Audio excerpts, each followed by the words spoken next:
दोस्तों, लड़कियों से छेड़खानी के मामले हमें हमेशा से सुनाई देते रहे हैं और देखने में आते रहे हैं, लेकिन जैसे जैसे जमाना हाईटेक होता गया वैसे वैसे इसके तरीके भी लोगों ने हाईटेक तरीके अपनाना शुरू कर दिए। जैसे सबसे पुराना जो तरीका था वो तो था लड़कियों का पीछा करना, और जो शोधे मनचले पीछा करते थे उनको अगर कोई रोकता टोकता था तो वो ये कहते थे कि ये हमारा कानूनी अधिकार है, रोड में चलना कहाँ पर गुनाह है, हम कौन सा लड़की को छेड़ रहे हैं। लेकिन अब हाईटेक तरीकों में लड़के प्रोफाइल विजिट करते हैं, फेसबुक पर, ट्विटर पे, इंस्टाग्राम पर पीछे पड़े रहते हैं, लड़कियों के प्रोफाइल विजिट करते हैं, उनकी फोटोज उठा करके सेव कर लेते हैं और इसके अलावा तरह तरह के हथकंडे अपनाते हैं। उनसे संपर्क साधने के लिए फ्रेंड रिक्वेस्ट भेजते हैं, जिसे बहुत ही वो मस्ती मजाक समझते हैं, बहुत नॉर्मल समझते हैं। दरअसल वो नॉर्मल और मस्ती नहीं है दोस्तों, इस पे बहुत संगीन कानून है और बहुत संगीन जुर्म भी है। तो आप ये समझ लीजिए कि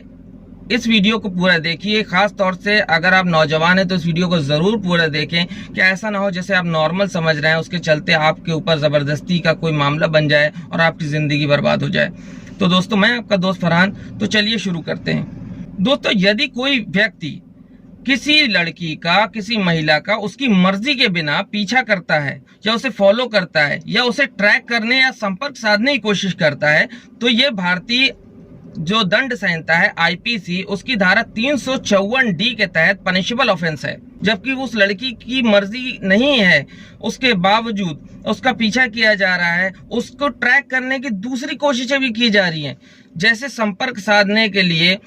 कोशिश की जा रही है, उससे फेसबुक अकाउंट, उसकी प्रोफाइल विजिट की जा रही है, जैसे इसको ट्रैकिंग भी बोलते हैं। जैसे लड़की फेसबुक चला रही है, ट्विटर चला रही है, इंस्टाग्राम चला रही है और एक लड़का उसके ऊपर बराबर नजर बनाए हुए है और उसको ट्रैक कर रहा है, हर तरीके से फोकस कर रहा है उसके ऊपर कि उससे संपर्क स्थापित हो जाए किसी तरीके से। तो ये अगर उस लड़की की मर्जी खिलाफ है तो ये पनिशेबल ऑफेंस है। 354D की धारा के तहत अगर किसी लड़की के ऊपर आप बिना मर्जी के उससे संपर्क बनाने, संपर्क साधने या उसका पीछा करते हैं तो, और वो अगर लड़की शिकायत कर देती है, तो पहली बार अगर ये गलती किसी से होती है और वो लड़की शिकायत करती तो पहली बार में 3 साल तक की सजा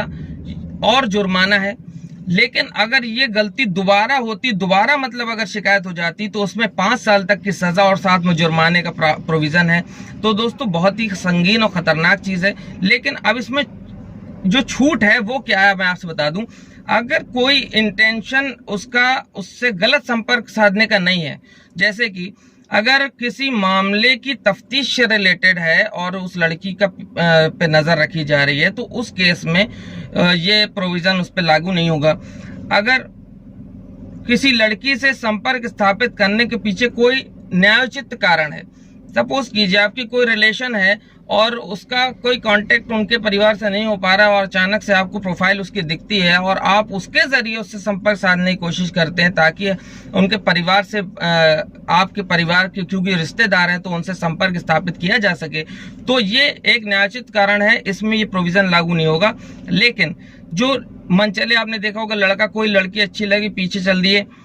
ठीक है, ऑफिस से निकल रही पीछे चल रहे हैं, तो ये हो जाता है उस लड़की की मर्जी नहीं है लेकिन आप जबरन उसके पीछे पड़े हुए हो, संपर्क साधने की कोशिश कर रहे हैं, आप उसके प्रोफाइल विजिट करके उसका नंबर निकालने की कोशिश कर रहे हैं, ट्विटर में घुस करके उसकी प्रोफाइल विजिट कर रहे हैं, फेसबुक से उसकी फोटो चुरा ले रहे हैं, ठीक है, उसकी ईमेल आईडी ट्रैक करने की कोशिश कर रहे हैं। ये सारी जो तरीके हैं ये गैर कानूनी है और इस पे बहुत संगीन सजा मैंने आपको बता दी। तो दोस्तों, बहुत संभल जाइए। हालांकि अब तो सोशल नेटवर्किंग साइट ने बहुत प्राइवेसी रूल्स कर दिए हैं, लेकिन फिर भी अभी हर किसी को वो रूल्स का इस्तेमाल करना, यानी उस सेटिंग्स का इस्तेमाल करना हर किसी को नहीं आता है। तो इस वजह से बहुत सारी लड़कियों के जो प्रोफाइल हैं वो अनसेफ हैं। तो लड़कियों को भी चाहिए कि थोड़ा सा इस पे एहतियात बरतें और लड़कों को तो बहुत ही सतर्क रहने की ज़रूरत है, क्योंकि आपको पता होना चाहिए आईटी सेल बराबर ट्रैक करता है ऐसे लोगों को, और इस पे